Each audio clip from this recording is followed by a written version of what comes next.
വീഡിയോയിലേക്ക് കടക്കാം. ആ സംഭവത്തിന് ശേഷം എത്ര കാലം കഴിഞ്ഞു എന്നെനിക്ക് ഓർമ്മയില്ല. ഞാൻ സെയിച്ചി കിരിഷിമ ഒരു എഴുത്തുകാരനാണ്. ഇതെൻ്റെ അവസാന കൃതിയായിരിക്കും. എല്ലാം മറന്നുപോകുന്നതിന് മുമ്പ് ഇത് പകർത്തണമെന്ന് എനിക്കുണ്ടായിരുന്നു. നിങ്ങൾ ആരെങ്കിലും ഈ കൃതി എപ്പോഴേലും കണ്ടെത്തുമെന്ന് ഞാൻ വിശ്വസിക്കുന്നു.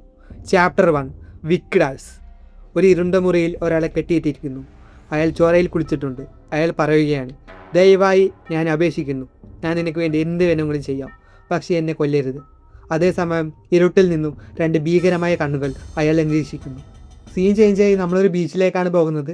അവിടെ സെയിച്ചി ഒരു ഫാമിലിയെ നോക്കുന്നത് സങ്കടപ്പെടുന്നത് നമുക്ക് കാണാം. സെയിച്ചി മിക്കിയോട്, മിക്കി നിനക്ക് എന്ത് തോന്നുന്നു? ഇതൊരു മനോഹരമായ ഐലൻഡ് അല്ലേ? മിക്കി, അതേന്ന് തോന്നുന്നു. സെയിച്ചി, കഴിഞ്ഞ വർഷം നമ്മുടെ ദാമ്പത്യ ജീവിതത്തിൽ ഉണ്ടായ പ്രശ്നങ്ങൾ മാറ്റിക്കൊണ്ട് പുതിയൊരു ജീവിതം സ്റ്റാർട്ട് ചെയ്യാമെന്ന് ഞാൻ വിശ്വസിക്കുന്നു. ഇവിടുത്തെ നാട്ടുകാർ പറയുന്നത് ഇവിടെ ഒരു വെള്ളച്ചാട്ടമുണ്ടെന്നാണ്. അത് പോയി കണ്ടാൽ ഭാര്യാഭർത്തൃക്കന്മാർക്ക് നല്ലതാണത്രേ.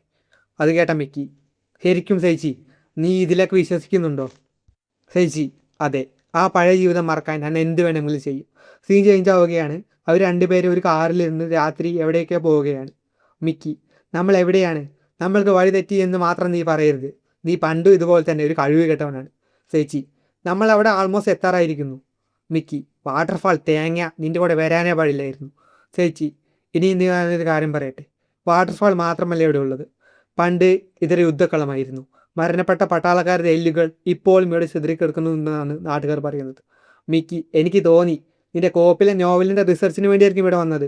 പണ്ടും നീ ഇതുപോലെ തന്നെയാണ്, എല്ലാ എക്സ്ക്യൂസസ് മാത്രം. നിന്റെ കോപ്പിലെ നോവൽ കാരണമാണ് നമ്മുടെ മകൻ മരിച്ചത്. അത് നിന്റെ തെറ്റ് മാത്രമാണ്. ഇത് കേട്ട സെയിച്ചിയാണ് മനസ്സിൽ പറയുകയാണ്, ആ സമയത്ത് അവളോടുണ്ടായിരുന്ന അവസാനത്തെ ദയയും എന്നിൽ നിന്നും നഷ്ടപ്പെട്ടിരുന്നു. മിക്കി, നീ വണ്ടി തിരിക്ക്, നമുക്ക് തിരിച്ചു പോകാം. വണ്ടി ഓഫാവുകയാണ്. മിക്കി, നീ എന്തിനാണ് വണ്ടി ഓഫാക്കിയത്? സെയിച്ചി, വണ്ടിയിലെ ഗ്യാസ് തീർന്നെന്ന് തോന്നുന്നു. സോറി മിക്കി, പക്ഷേ പേടിക്കണ്ട, നമ്മൾ ഇങ്ങോട്ട് വരുമ്പോൾ ഒരു വീട്ടിൽ ലൈറ്റ് കണ്ടിരുന്നു. നമ്മൾക്ക് അവിടെ പോയി സഹായം ചോദിക്കാം എന്നും പറഞ്ഞ് പുറത്തിറങ്ങിയ സെയിച്ചി കാറിൽ കരുതിയിരിക്കുന്ന ഒരു ഫ്രഞ്ച് കയ്യിലെടുക്കുന്നു. എന്നിട്ട് നമ്മളോട്, എപ്പോഴാണ് ഈ ഐഡിയ തോന്നിയതെന്ന് എനിക്ക് ഓർമ്മയില്ല, പക്ഷേ എൻ്റെ പ്ലാൻ തെറ്റിയിട്ടില്ല. മിക്കി, നമ്മൾ 1 കിലോമീറ്ററായി നടക്കുന്നു, നമ്മൾ എന്താ അവിടെ എത്താത്തത്? സത്യം പറ, ഇവിടെ ഒരു വീടുണ്ടോ? സെയിച്ചി, എനിക്ക് ഉറപ്പ് പറയാൻ സാധിക്കില്ല എന്നും പറഞ്ഞ് അവൻ മിക്കിക്ക് നേരെ തിരിയുന്നു. എന്നിട്ട് നമ്മളോട്, ഇവിടെയാണ് ഞാൻ ഈ സ്ത്രീയുടെ ജീവിതം തീർക്കാൻ പോകുന്നത്. സെയിച്ചി, എല്ലാം നിൻ്റെ തെറ്റാണ്. മിക്കി, 1 മിനിറ്റ്, എന്താണിത്? സെയിച്ചി ഫുൾ പവർ എടുത്ത് ആ ഫ്രഞ്ച് കൊണ്ട് മിക്കിയെ അടിക്കുന്നു. അവളുടെ മുഖത്തിൻ്റെ സൈഡിലാണ് അടി കൊള്ളുന്നത്. സെയിച്ചി, നീ എന്ത് നോക്കിയിട്ട് എന്നെ കുറ്റപ്പെടുത്തുന്നത്? നീയാണ് റെസ്പോൺസിബിൾ, നീയാണ് ജൂണിനെ കൊന്നത്. മിക്കി, നിനക്ക് ഭ്രാന്താണ്. സെയിച്ചി, ഞാൻ പറഞ്ഞില്ലേ, ഇതാണ് ഞാൻ ലൈഫ് റീസെറ്റ് ചെയ്യാൻ പോകുന്നത്. നീ തീർന്നാലേ എനിക്കത് ചെയ്യാൻ സാധിക്കുള്ളൂ എന്നും പറഞ്ഞ് സെയിച്ചി അടിക്കാൻ നോക്കുമ്പോൾ അപ്പോഴേക്കും മിക്കി മണ്ണെടുത്ത് സെയിച്ചിട്ട് കണ്ണിലെറിയുന്നു. മിക്കി, സൈക്കോ, എവിടെയെങ്കിലും പോയി തൊലയെ എന്ന് പറഞ്ഞിട്ട് കാട്ടിലേക്ക് ഓടിപ്പോവുകയാണ്. സെയിച്ചി, ശവം. എന്നിട്ട് നമ്മളോട്, എനിക്ക് അവളെ കൊല്ലാൻ ഒരു മടിയുമില്ല. സെയിച്ചി, നിന്നെ ഇവിടെ രക്ഷിക്കാൻ ആരുമില്ല, കുറച്ച് മനുഷ്യരുടെ എല്ലുകൾ മാത്രമേ ഇവിടെ ഉള്ളൂ.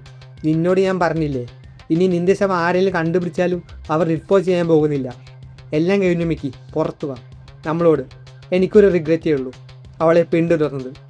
അവിടെ സെയിച്ചി ഒരു ഗുഹ കാണുന്നുണ്ട്. എന്നിട്ട് നമ്മളോട് പറയുകയാണ്, ഞാൻ തിരിച്ചു പോകണമായിരുന്നെന്ന്, ഞാൻ ആ ഗുഹയിൽ കയറാൻ പാടില്ലായിരുന്നെന്ന്.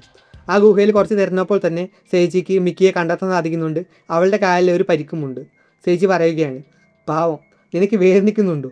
മിക്കി, 1 മിനിറ്റ് സെയിച്ചി, നമുക്ക് എല്ലാം മറക്കാം, നീയാണ് ശരി, നമുക്ക് നമ്മുടെ ലൈഫ് ഇവിടെ നിന്ന് വെച്ച് റീസ്റ്റാർട്ട് ചെയ്യാം. അത് തീരുന്നതിന് മുമ്പ് തന്നെ സെയിച്ചിയുടെ പ്രഹരം അവളുടെ തലയിൽ വീണിരിക്കുന്നു. സെയിച്ചി, ശരിയാണ് മിക്കി, ഇനി ഞാൻ എൻ്റെ ലൈഫ് തുടങ്ങും. അതേസമയം 2 കണ്ണുകൾ സെയിച്ചിയെ വീക്ഷിക്കുന്നുണ്ടായിരുന്നു. ആ രൂപം പുറത്തു വന്നുകൊണ്ട് പറയുന്നു, മമ്മി. സോ ഇവിടെയാണ് ഈ മാങ്കയുടെ ചാപ്റ്റർ കഴിയുന്നത്. ഈ മാങ്കയിൽ 9 ചാപ്റ്റേഴ്സ് ഉണ്ട്. സോ ബാക്കിയുള്ള ചാപ്റ്റേഴ്സ് എത്രയും പെട്ടെന്ന് നമ്മൾ ചെയ്യാൻ നോക്കുന്നതായിരിക്കും. പിന്നെ എൻ്റെ സൗണ്ട് വെച്ചിട്ടുള്ള എക്സ്പ്ലനേഷനാണ്, നിങ്ങൾക്ക് ഇഷ്ടപ്പെട്ടെന്ന് വിചാരിക്കുന്നു. കൂടാതെ തന്നെ നമ്മുടെ വീഡിയോ ഒന്ന് ലൈക്ക് ചെയ്യുക, ഈ ചാനൽ ഒന്ന് സബ്സ്ക്രൈബ് ചെയ്യുക. So thank you for watching.